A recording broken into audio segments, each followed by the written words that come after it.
इस न्यूज के प्रायोजक हैं देव जनरल स्टोर एवं पुस्तक भंडार, नया बस स्टैंड, मुंगेली। जिला चिकित्सालय मुंगेली में आए दिन मरीज व उनके परिजनों से हो रहे दुर्व्यवहार और प्रबंधन की लापरवाही को देखते हुए विद्यार्थी परिषद मुंगेली द्वारा अस्पताल प्रबंधन व मुख्य चिकित्सा एवं स्वास्थ्य अधिकारी को ज्ञापन सौंपा गया। विद्यार्थी परिषद की माने तो उनको लगातार जिला अस्पताल की शिकायतें मिल रही थी, जिसके बाद उनके द्वारा महीनों से जिला अस्पताल पर निगरानी रखी जा रही थी। विद्यार्थी परिषद के कार्यकर्ताओं द्वारा अस्पताल प्रबंधन सहित स्वास्थ्य विभाग को ये चेतावनी दी गई है कि 15 दिनों में स्थिति ठीक नहीं हुई तो उनके द्वारा उग्र आंदोलन किया जाएगा। यहाँ हमारे कार्यकर्ता पिछले कुछ दिनों से आके लगातार यहाँ देख रहे हैं कि यहाँ के डॉक्टर्स मतलब अपने टाइम पे नहीं पहुँच पाते, या आते हैं तो अपने रूम को छोड़ के कहीं दूसरे रूम पे जाके बैठे रहते हैं, और यहाँ के जो मरीज आते हैं उनको पर्याप्त सुविधा अवेलेबल नहीं करा पाती, जबकि उनके पास यह सारी चीज़ें सुविधाएं उपलब्ध है।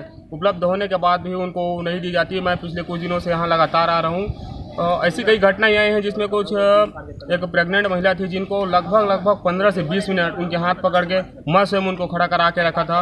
उनके परिजन आए थे साथ में, और उनके परिजन घूम रहे थे स्ट्रक्चर के लिए, लेकिन उनको कहीं भी स्ट्रक्चर अवेलेबल नहीं हुआ, जबकि यहाँ भरपूर मात्रा में स्ट्रक्चर उपलब्ध है। और ऐसी बहुत सारी समस्याएं हैं जिनके बारे में हम जाके आज उनको अवगत कराएं और ज्ञापन सौंप के आए हैं। अगर 15 दिनों के अंदर अंदर ये सब सारी चीज़ों पे कार्रवाई नहीं करती है तो विद्यार्थी परिषद उग्र आंदोलन करेगी, और सारी चीज़ों की इनको चेतावनी दे दी गई है। जिला चिकित्सालय मुंगेली एक बहुत बड़ा जिला चिकित्सालय है, केवल नाम का है। लगातार 15 जून से हम लोग जिला चिकित्सालय की निगरानी कर रहे थे। हमको बहुत ज़्यादा शिकायत मिल रही थी यहाँ डॉक्टरों की लापरवाही। डॉक्टर यहाँ मरीज एवं उनके परिजन के साथ दुर्व्यवहार करते हैं। डॉक्टर अपने चेंबर में न रहकर, अपनी ड्यूटी टाइम में चेंबर में न रहकर अस्पताल के अन्य परिसरों में जाकर हंसी ठिठोली करते हैं। आज से 3 दिन पहले मैंने खुद इस चीज़ को देखा और मेरे लगातार कार्यकर्ता इस चीज़ को देख रहे हैं। एक प्रेग्नेंट पेशेंट, एक प्रेग्नेंट लेडी थी, उसको आधे घंटे तक वो लेडी खड़ी थी, उसको हॉस्पिटल प्रबंधन द्वारा स्ट्रेचर प्रोवाइड नहीं किया गया। लगातार ऐसे बहुत सारे मामले हमारी नज़र में है। विद्यार्थी परिषद लगातार 1 महीने से इस प्रकरण को देख रही थी, और आज बाय प्रूफ हमने सिविल सर्जन साहब को इसके लिए ज्ञापन सौंपा है। हमने इमरजेंसी वार्ड में जाके देखा तो इमरजेंसी का गेट बंद था, जिसका पूरा प्रूफ है हमारे पास। सिविल सर्जन इमरजेंसी में जो ऑन कॉल डॉक्टर थे, हमने उसके पास गए। डॉक्टर बहुत बदतमीजी की, हम लोगों के साथ बदतमीजी के डॉक्टर सौंपा है। तो ज्ञापन को देखते हुए अपन देखते हैं व्यवस्था को क्या सुधार सकते हैं, है ना। तो उसको ठीक करने की कोशिश करेंगे।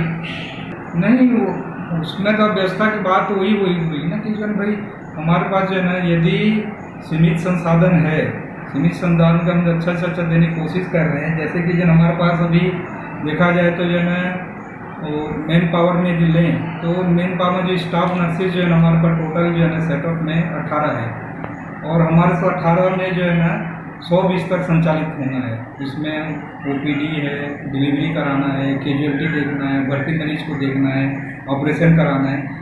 इस तरह से ये होता है कि हम इसने कम लोगों में भी काम कैसे संचालित करें वो हम लोग समझ पा रहे हैं। और दूसरा चीज़ जो है, हमारे पास जो विशेषज्ञ डॉक्टर नहीं होने से क्या है, बहुत से मरीजों को ऐसा होता है कि जो है हमारी इलाज संपूर्ण यहाँ पर है, जिला अस्पताल बन गया, संपूर्ण इलाज यहीं पर हो जाए।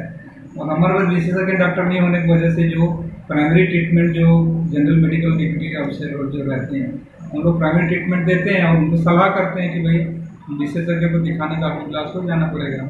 इसी से ये महसूस होता है कि लोगों को यहाँ व्यवस्था हो रही है। विवेक जायसवाल के साथ विनय राज बांधड़े की रिपोर्ट, RJ रमझाझर।